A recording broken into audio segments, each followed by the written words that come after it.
Қазақтың бұрынғыдан қалған сөзі. Жыл басы. Қазақтың есептерінде жылдан үлкен мүшел дегендер бар. Мүшел 12 жыл болады. Сол жылдардың аттары әр хайуанның аттарына ұқсайды. Мысалы, әуелі жыл мүшелінде тышқан, екінші сиыр, онан соң барыс, қоян, ұлу, жылан, жылқы, қой, мешін, тауық, ит һәм доңыз.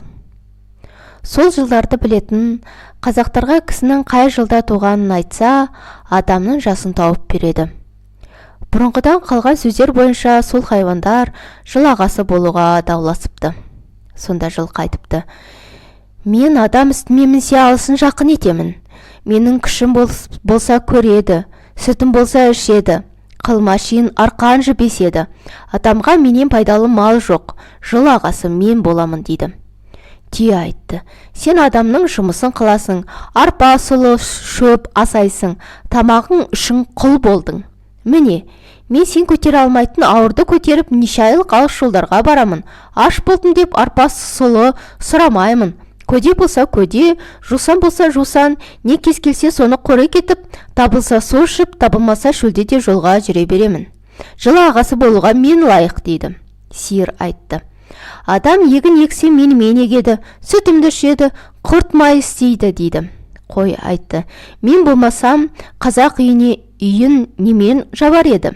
Жөнімді алып кигіз істейді, жабағым менен киім тігеді, арқан жіп істейді, сүтімнен құрт май алады дейді.